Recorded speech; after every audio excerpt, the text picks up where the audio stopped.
اگر کوئی بندہ آیا ہے اپنی خواہش سے اور خود سے آیا ہے اور اس کو کوئی گھر سے بھی لے کے نہیں آیا تو اس کے لیے وہ پالیسیز تو نہیں ہوگی نا جو انڈور پیشنٹس کے لیے ہوتی ہیں. اس کے لیے پالیسیز ڈیفرنٹ ہوں گی اور آپ اس کو اس نظر سے نہیں دیکھیں گے کہ یہ آتا بھی ہے اور اپنا خیر خواہ بھی نہیں ہے. وہ تو ایک سٹیج میں سے گزر کے آتا ہے نا. دیکھیں آؤٹ ڈور ٹریٹمنٹ میں آپ پہلے یہ شرط تو نہیں نہ لگاتے کہ بھائی جان تم نشہ چھوڑو اور پھر تمہارا علاج شروع ہوگا. وہ تو ان کا علاج شروع ہو جاتا ہے اور اس دوران وہ نہایت خاموشی سے ایک دن خبر سناتے ہیں کہ اب میں نشہ نہیں کر رہا. ہمارا پرپس صرف یہ ہوتا ہے کہ جب ہمارے ساتھ اس کا انٹریکشن ہو تو اس وقت وہ نشے کے اندر ڈوبا ہوا نہ ہو اور ایک ذمہ دار شخص کی طرح بات چیت کر رہا ہو. یعنی ہر دفعہ صحیح ٹائم پہ آئے اور صحیح ٹائم پہ پوری دلچسپی کے ساتھ سیشن میں رہے اور اس کو ہم بار بار یہ نہیں پوچھتے کہ تم نے آج نشہ کیا کہ نہیں کیا یا کل تم نے کرنا ہے کہ نہیں کرنا. اور ویسے نشے کے بارے میں تو براہ راست کویشچن ہم اندر جو پیشنٹ انڈور ہوتے ہیں ان کے ساتھ بھی نہیں کرتے. آپ میں سے کتنے لوگ ہیں کہ جن کو میں نے کبھی کہا ہو کہ یار اب تم جا کے نشہ نہ کرنا؟ نہ کسی کو بھی نہیں کہا. تو پھر یہ علاج نہیں ہوتا کہ ہم کسی کو کہے کہ جا کے تو نشہ نہ. ایتے ماں پیو کہندے نے نا دبے یہ تو وہ تمنا کا اظہار ہے ماں باپ جو کرتے ہیں. علاج یہ نہیں ہے. علاج یہ ہے کہ آپ نشے سے بے نیاز ہو جائیں, آپ کو نشے کی ضرورت نہ ہو اور آپ کہیں یا اللہ میری جان چھٹ گئی. یعنی آپ آہستہ آہستہ ایک ایسی زندگی گزارنے لگیں جس میں آپ ضرورت کے مطابق اپنی زندگی کا مزہ بھی آپ حاصل کر رہے ہوں اور آپ کو نشے کی ضرورت نہ ہو. لیکن وہ جو ایک تمنا ہے نا سب کو بیٹ کر دینے کی, اس کی ضرورت نہیں ہے. اچھا کئی دفعہ جب میں یہ باتیں کرتا ہوں تو کئی پیشنٹ بعد میں مجھے کہتے ہیں یا ان کے پیرنٹس کہتے ہیں کہ آپ ہمارے بچوں کو موٹیویٹ نہیں کرتے کہ یہ کچھ حاصل کریں, آپ نہیں چاہتے کہ یہ کوئی بہت اونچے انسان بن جائے, بہت بڑے انسان بن جائے. تو میں کہتا ہوں ہاں, میں کہتا ہوں صرف انسان بن جائے کافی ہے. لیکن اگر میں کسی ایسی جگہ جا کے بات کرنا چاہتا ہوں کہ جڑے کام ہی کوئی نہیں کر دیتے, نہ ممتاز ہونا چاہتے ہیں نہ کچھ اور ہونا چاہتے ہیں, تو پھر وہاں تو میں موٹیویٹ ہی کروں گا نا. تو جیسے آڈینس ہوں گے ویسی بات ہوگی نا. Different strokes for the different focus, یعنی مختلف لوگوں کے لیے مختلف حکمت عملی, اور ایک ہی قسم کے لوگوں کے لیے بھی مختلف حکمت عملی ہوتی ہے جب وہ پہلے سے بہتر ہو جاتے ہیں, جب وہ ترقی کر جاتے ہیں. جیسے کہ شروع میں جب آتے ہیں تو ہم کہتے ہیں کہ جی آپ ریکوری میں R0 پہ ہیں یا -4 پہ ہیں. آپ میں سے کوئی ہے جو یہاں پہ آیا ہو تو ریکوری کے حوالے سے وہ -4 پہ تھا, یعنی بالکل ریکوری کا ذہن ہی بالکل نہیں تھا, کوئی پھڑ لو ہو گئی سی, چکو پر جو لے جاؤ. نہیں, نشے کی بیماری میں جب کرائسس انٹرونشن جب ہوتی ہے تو اسے آپ کیا کہیں گے؟ مائنس کتنے جی؟ مائنس. تو پہلے تو مائنس کو کور کر کے تو پھر R0 پہ لانے, نیوٹرل.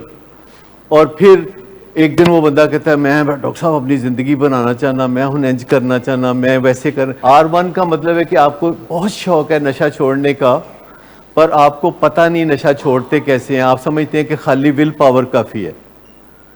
تو میں پھر کہتا ہوں یار کاکا بہ جا گل سن, اے کم ذرا انج ہے, بڑا اوکھا ہے فلانا, یہ چیز ہے 100 دن رہنا پائے گا. نہیں میں نہیں 100 دن رہنا, یا اس طرح کی باتیں کرتا ہے. پھر ایک دن کہتا ہے اچھا میں نے ایکسیپٹ کر لیا ہے, میں رہتا ہوں, میں سیکھتا ہوں. اب اس کا شوق پہلے سے تھوڑا کم ہو گیا ہوتا ہے جب اسے پتہ چلتا ہے کہ یہ کتنا کٹھن سفر ہے. شوق پہلے سے کم ہو گیا ہوتا ہے پر اس کی سکل پہلے سے زیادہ ہو گئی ہوتی ہے. تو اس کو ہم R2 کہیں گے کہ جب شوق جو ہے تھوڑا کم ہو گیا ہے. کئی پیشنٹ آپ کے گھر سے بھی آ جاتے ہیں اور اگلے دن کہتے ہیں جی میں جانا ہے, میرا شوق پورا ہو گیا ہے, کیونکہ ان کو پتہ چلتا ہے کہ یہ کوئی ایڈا آسان کام نہیں. جو گھر سے خود آتے ہیں کہتے جی اپنی مرضی نال آیا سا, اپنی مرضی نال جا رہے ہیں, میں کہ انج نہیں ہونا. ٹھیک, تو R1 خالی شوق ہے, ہنر کوئی نہیں. گھر پہ بھی مریضوں کو شوق ہوتا ہے نشہ چھوڑنے کا, کہتے ہیں لو جی میں ان کو مرچ بند کر دیو, پروٹھے پکاؤ, میں ٹھیک ہو جاؤں گا. لیکن پھر 1-2 دن بعد کہتا ہے پیچھے ہٹ جاؤ, پیچھو بالکل. ٹھیک, تو R1 اور R2 یہ سمجھ لیں R1 کا مطلب ہے کہ شوق بڑا ہے ول کوئی نہیں آندا, اور R2 کا مطلب ہے کہ تھوڑا تھوڑا ٹیکنیک آ گئی ہے, ول آ گیا تھوڑا تھوڑا, شوق تھوڑا ٹھنڈا پہ گیا. شادیوں میں ہوتا ہے لڑکیاں نو بڑا شوق ہوتا ہے بیاہ ہو جائے, کبھی آپ نے غور کیا 10 دن پہلے ہی شوق, بلکہ سال پہلے شوق چڑھے ہوتے ہیں, غرارے آرڈر کرو, یہ کرو وہ کرو, اور شوق اپنے آسمان پہ. اور شادی کے کوئی 2 ہفتے بعد پوچھو تھے تو پھر شوق نہیں وہاں آ گیا زمین پہ, مک گیا شوق. تو یہ ہر کام میں یہ شوق پہلے زیادہ ہوتا ہے, پتہ کوئی نہیں ہوتا. پھر کیا ہوتا ہے کہ شوق تھوڑا نیچے آ جاتا ہے, کچھ پتہ چل جاتا ہے کہ اچھا ہاں پتہ لگ گیا میں نے. اور اس کے بعد پھر بندہ کوشش کرتا ہے, جدوجہد کرتا ہے, سکلز کو اور بڑھاتا ہے, مشکلات پہ قابو پاتا ہے. تو وہ کبھی زیادہ ہنستا ہے, کبھی کم ہنستا ہے, کبھی تھوڑا سا اداس ہوتا ہے, کبھی تھوڑا سا ناراض ہوتا ہے. اس کو کہتے ہیں R3, کہ جب کبھی وہ خوشی, کبھی ہلکا پھلکا غم, کوئی اس طرح کی کیفیت. جیسے خواتین کی مثال میں نے دی تو 2-4 سال 5 گزر گئے ہیں, بچے آ گئے ہیں, ساتھ سے بنانے کی بات بن گئی ہے, ساتھ سے تعلقات اچھے ہو گئے ہیں, ساتھ سامنے آئی تو امی جی کر لیتا, ساتھ سے ادھر ہوئی ہے تو کہتے پتہ نہیں یدی تصویر کدوں لگے گی تھے. تو یہ جو چیزیں ہوتی ہیں نا, یہ اس کو D3 کہتے ہیں. D3 ڈیولپمنٹل ہے, R3 ریکوری ہے. تو جو مرضی کہہ لیں, کیونکہ ہمارا ریکوری سے واسطہ ہے تو یہ ریکوری کی سٹیج ہے R3. پھر ایک R4 ہے. R4 کا مطلب ہے کہ وہ جو یہاں آئے نہیں تھے 25 سال والے, 17 سال والے, اچھا ان سٹیجز میں کبھی کوئی R1 سے R2 پہ, R2 سے R3 پہ جاتا ہے, 3 سے پھر R2 پہ واپس آتا ہے, پھر واپس R1 پہ آ جاتا ہے, پھر -2 پہ چلا جاتا ہے, پھر -4 پہ بھی چلا جاتا ہے. لیکن عموماً دیکھا گیا ہے کہ جب بندہ ایک دفعہ آگے کی منزلیں طے کرتا ہے تو پیچھے بہت زیادہ نہیں جاتا. اگر R4 پہ تھا تو R3 پہ چلا گیا, R2 پہ چلا گیا, اس سے نیچے نہیں جائے گا.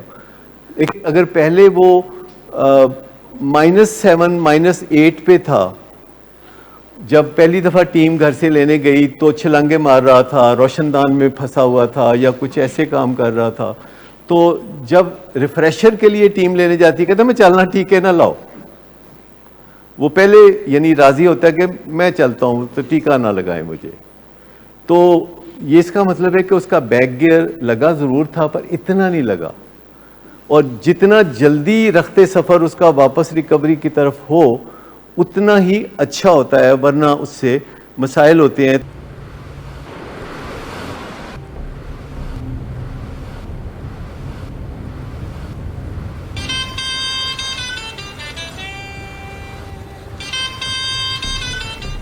اچھا, تو ابھی تک تمہارا اس چیپ لڑکی کے ساتھ چکر چل رہا ہے. تم کون ہوتی ہو مجھے پوچھنے والی؟ اوکے, اور تم ان گھٹیا لڑکیوں کے ساتھ گل چھرے اڑاتے پھرو تو میں چپ بیٹھوں.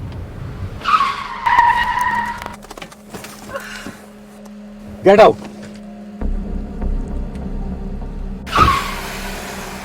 شراب نوشی کی وجہ کردار کی خرابی نہیں, موڈ کی خرابی ہے. شراب نوشی کبھی بھی نشے کی بیماری میں بدل سکتی ہے. نشے کی بیماری ہر سٹیج پر قابل علاج ہے. مدد حاصل کیجیے کیونکہ وہ ایسا نہیں کرے گا.